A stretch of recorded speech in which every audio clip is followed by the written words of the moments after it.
नमस्कार। Welcome to my channel. कैसे हो आप सब दोस्तों।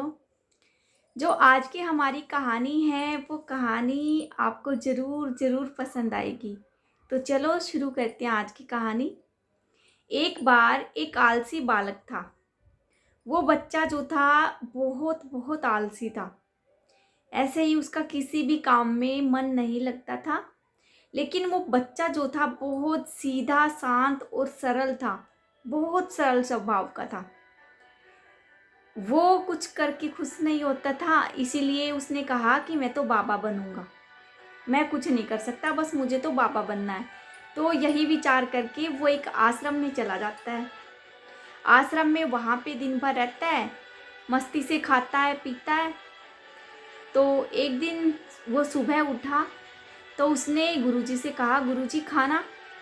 गुरुजी ने कहा कि आज तो खाना नहीं मिलेगा। उसने पूछा क्यों गुरुजी। उसने कहा, गुरुजी ने उसको कहा कि बेटा आज एकादशी है, आज सबका फास्ट होता है, आज आश्रम में कोई भी खाना नहीं खाता है। उसने कहा पर मैं तो भूखा नहीं रह सकता। गुरुजी ने कहा कि एक काम करो, तुम खाना बना लो, लेकिन आश्रम के बाहर जाकर, नदी है उसके किनारे पर जाकर बना लो। और हाँ, जब आप खाना बनाओ तो सबसे पहले भगवान जी का निकाल देना। अब उसको बेचारे को पता नहीं था, कभी पूजा पाठ कुछ नहीं की, खाना भी ठीक से बनाना नहीं आता था, बहुत लेजी था, उसे नहीं पता था भगवान जी क्या है, कैसे भोग लगाते हैं। तो वो वहाँ पे गया, उसने 2 लोगों का खाना बना लिया ये सोचकर कि गुरुजी ने कहा है कि भगवान जी का खाना बना लेना, तो दो एक ही होंगे भगवान जी। तो उसने खाना बनाया, जैसा कैसा भी उससे बना।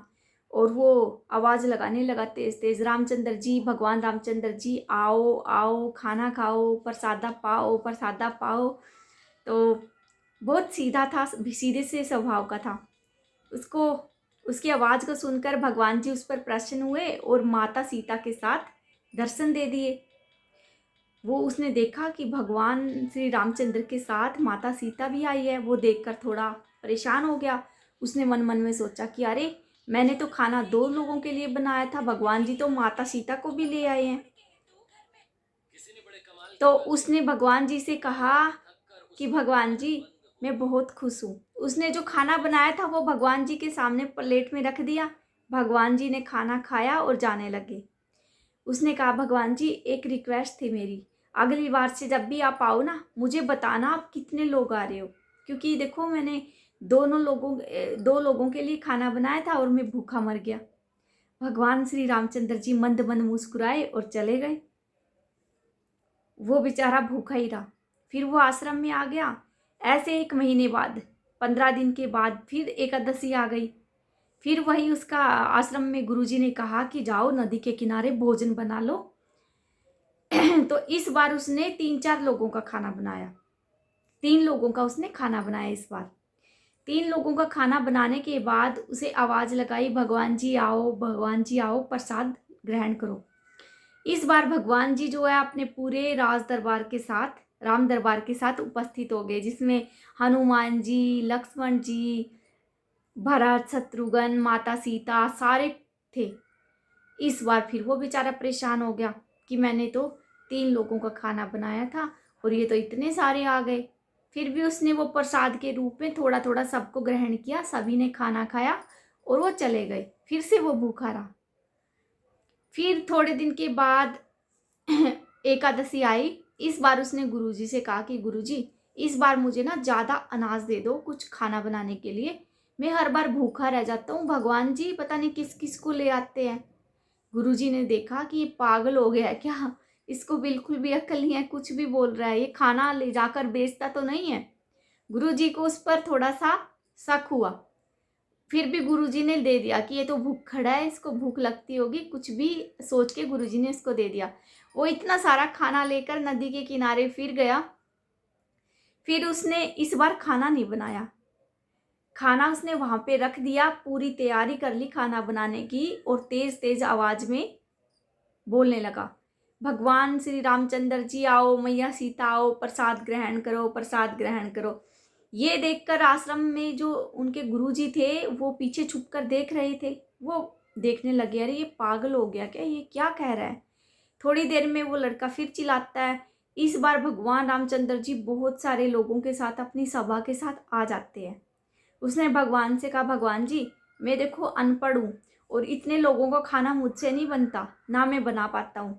आप आओ और खुद खाना बनाओ और खुद खाना खा के जाओ बना के। तो वो रामचंद्र भगवान जो थे अपने सभी साथियों से कहते हैं कि चलो खाना बनाते हैं। वो खाना पीना बनाने की तैयारी शुरू कर देते हैं। इतने में उनके गुरुजी निकल कर आ जाते हैं। गुरुजी कहते हैं, अरे पागल हो गया क्या? उसने कहा, नहीं पागल नहीं हुआ, आए हैं रामचंद्र जी भगवान जी खुद खाना बना रहे हैं। इतने सारे लोगों का गुरुजी, मैं तो बना नहीं सकता था खाना। तो उसने कहा कि कहाँ है रामचंद्र जी, आप पागल तो नहीं हो गए हो? तो मुझे दर्शन क्यों नहीं दिख रहे? उस लड़के ने भगवान से कहा कि भगवान जी आप गुरु जी को दर्शन दे दो ना, वो मुझे पागल समझ रहे, आप क्यों नहीं उनको दिख रहे?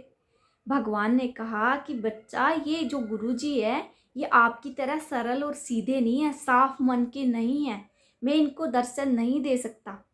उस बालक ने एज इट इज वो बातें अपने गुरुजी को बताई। गुरुजी नम आंखों से रोने लगे और कहने लगे कि हाँ, शायद मुझ में कोई छल कपट या कोई पाप अब भी मन में बाकी रह गया है, मैं तुम्हारी तरह इतना सरल और सीधा नहीं हूँ। तो फिर भी उस बालक के कहने से भगवान श्री रामचंद्र जी ने उस ऋषि को, गुरुजी को भी अपने दर्शन दिए। तो दोस्तों, इस कहानी से हमें क्या सीखने को मिलता है? इस कहानी से हमें यही सीखने को मिलता है कि ज़िंदगी में हम जितने सरल, सीधे और साफ मन से रहेंगे, भगवान हम पर उतने ही खुश होते हैं। जितना हम अपने मन में वैर, विरोध, छल कपट इकट्ठा करके रखते हैं, हमारी ज़िंदगी में वहीं पे ठहराव आ जाता है। भगवान हमसे बिल्कुल प्रसन्न नहीं होते। इसलिए जो बीत गया सो बात गई, बातों को ख़त्म करो और अपने मन से सारा मैल, सारी बुरी बातें, यादें जो है वो हटा दो। सभी के लिए समान दृष्टि रखो, खुश रहो, जीवन में मस्त रहो, सबसे प्रेम की भावना रखो। क्या करना है इस छोटी सी ज़िंदगी में इतनी सारी बुराइयाँ, इतने सारे दुश्मनी इकट्ठी करके।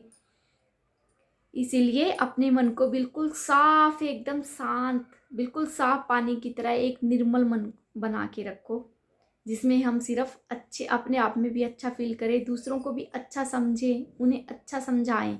अगर कोई सामने वाला बुरा है तो उसको इग्नोर करें और जीवन में कभी झूठ ना बोलें, बुरे कर्म ना करें, बिल्कुल अच्छा। जिस दिन आप ऐसे हो जाओगे, आपको बिल्कुल खुद को ही अच्छा अच्छा सा फील होने लगेगा। आई होप आपको मेरी ये कहानी ज़रूर पसंद आई होगी। तो दोस्तों, हमेशा खुश रहें, स्वस्थ रहें, अपना ख्याल रखें, विशेषकर अपनों का ख्याल रखें और खुशी खुशी ये ज़िंदगी को अच्छे से एंजॉय करें। आई होप आपको मेरी ये कहानी ज़रूर पसंद आई होगी। इसी के साथ मैं विदा लेती हूँ। तब तक के लिए धन्यवाद।